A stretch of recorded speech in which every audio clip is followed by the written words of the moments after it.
John Lusk here of Lusk Archery Adventures. Serious testing, successful hunting. Today I'm going to be testing another head by AFFLICTOR, and that is the K2 Mini. You've seen me test all their other heads up to this point. I've tested their other hybrids as well as their fixed blade heads, and I've shot all of them through not only all the different tests that I do here at home, but also in the field through turkeys and hogs and deer, and they've always performed very well. Very unique design. I'm going to zoom in here and look at it, but basically this is the same as all their other hybrids, like the K2, only it's just shorter. So it has a shorter overall profile. So as always, I'm using my Bowtech SR6 set at 72 pounds. I'm using a Bishop FOC King arrow, 460 grains, and I'm using fobs and nocturnal nocks. So today I'm not going to be testing the flight. With all the mechanicals that I'm testing, I'm not going to test the flight. They fly really well. Actually, even the fixed blade heads, almost every one I test flies really well. My bow's well tuned and I have decent form, so they fly really good. The mechanicals, it's not even worth testing because I know they fly exceptionally well. And I have shot these at long range and they do fly very well. So let's zoom on in, look at some of the specifics about it, and then get into the testing. Here you can see the K2 Mini close up. And again, it's just like their other K2 hybrid, only like I said, it's got a shorter ferrule, which is going to aid in flight. It just has less surface area.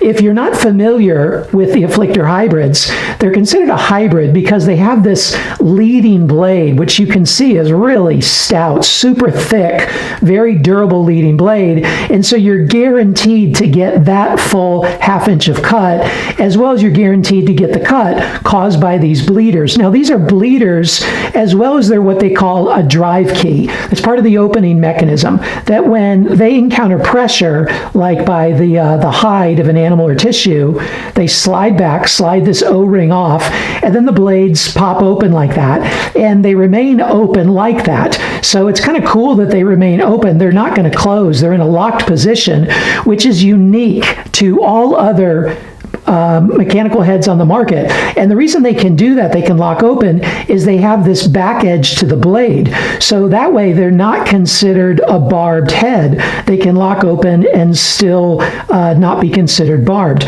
Now with this bleeder, the way that works, these drive keys, is they're designed to shear off if they encounter a certain amount of pressure. And the reason for that is they want to aid in penetration of the main blade. So it functions as an opening mechanism, it functions as a bleeder, but then it will also break off if the penetration would be impeded by it not doing so, allowing the main blade to continue to penetrate through. And if you put back pressure on the drive keys, the blades just close right back up and you can slide the O-ring right back up like that. So it's got an aluminum ferrule, but from my testing so far, these ferrules have done really well, been quite strong. Of course, everything else is steel.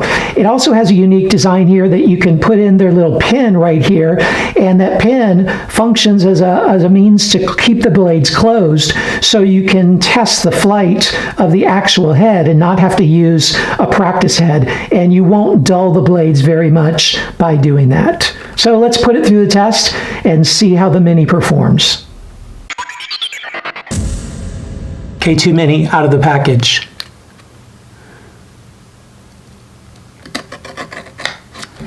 One stroke of the arrow.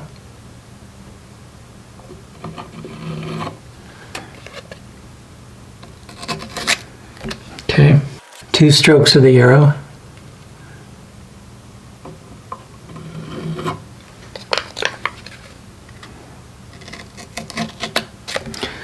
Okay, 3 strokes of the arrow.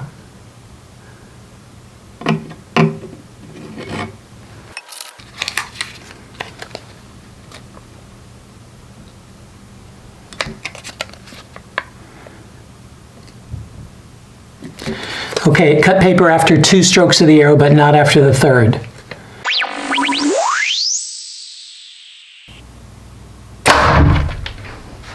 The K2 Mini penetrated right at 8 inches. Here you can see the initial hole by the K2 Mini, and as advertised, you get the full blade deployment of 1.5 inches, even on this initial layer of rubber foam mat. Now in the back, you can see that the blade stayed fully deployed, you got that same 1.5 inches, though you'll notice that the cross cut by the drive key is a bit less on the back, and that's because it got a little bit bent. Now that's by design. Their primary purpose is to open the blades, and secondary purpose is to cut until they bend or break off.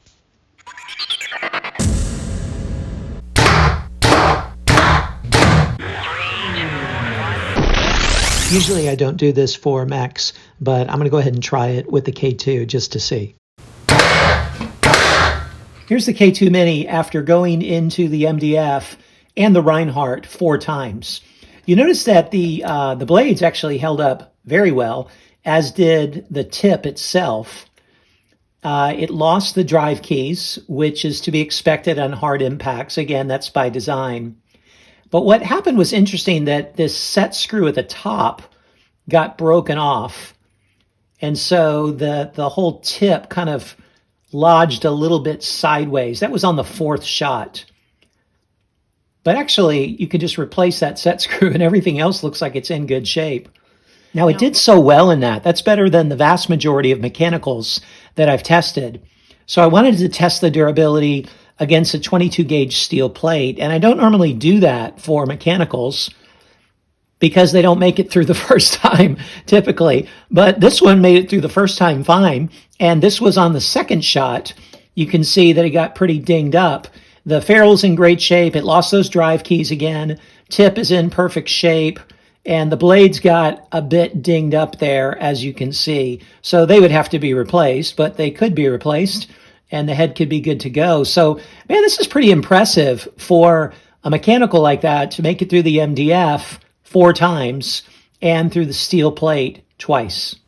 Okay, so what'd you think of the K2 Mini? This is a really nice head. It's another great Afflictor hybrid head. I really like the minis, like the Ultraviolet, and then this one, the K2 Mini. I like those smaller ones, though all of them are really good. You saw the testing, the penetration, the edge retention, and the overall durability. It fared well on all of those. It's definitely worth a look. Great job, Afflictor.